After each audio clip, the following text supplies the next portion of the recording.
Good morning, Ian Crouch with your 8:30 Hunter News update. Residents living in low-lying areas around Singleton are being advised to be prepared to evacuate later this morning as the Hunter River continues to rise. It comes after residents at Dunolly, Glenridding and Combo were told to evacuate last night.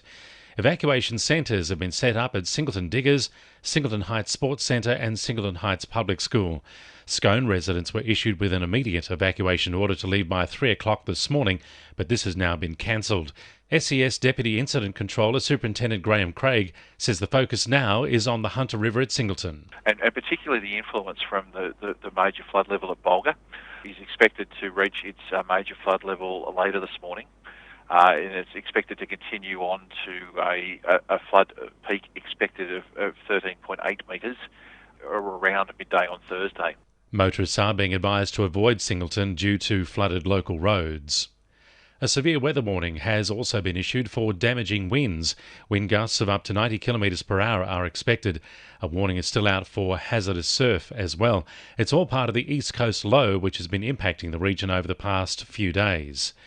Some Wickham residents were allowed to return home last night, 1 week after fire tore through two former Wool Stores buildings. Residents from the Avenue apartments on Milford Street were given the all-clear to go home. Fire debris has been removed and the apartments have been cleaned and cleared by asbestos contractors.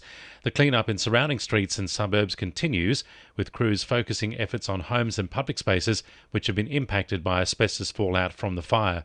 A public meeting will be held later this week to provide more information about the clean-up efforts.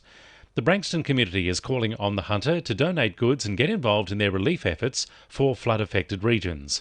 What started as a collection point at the Branxton Crib Box Cafe has become a large-scale effort to deliver the supplies to the state's north.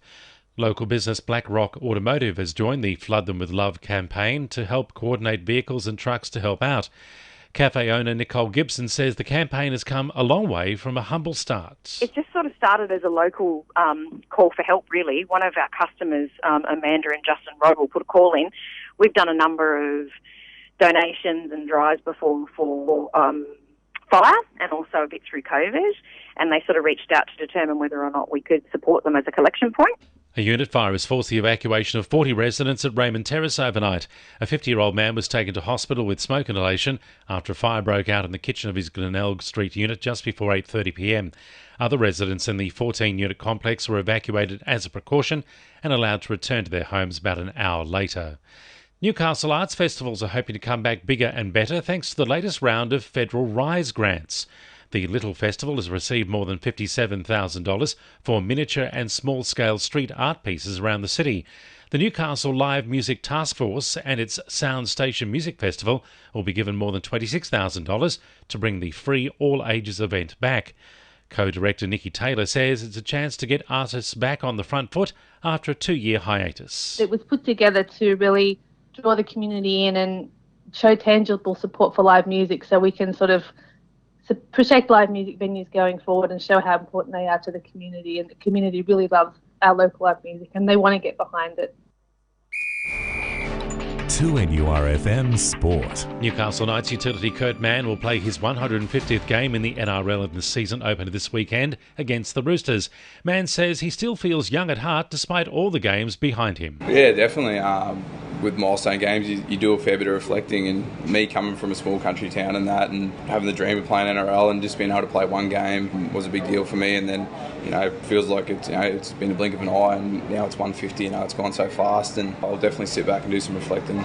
Meanwhile, Knights prop Daniel Saifiti will be sidelined for at least a month after breaking his leg in the trial game against Canterbury last month.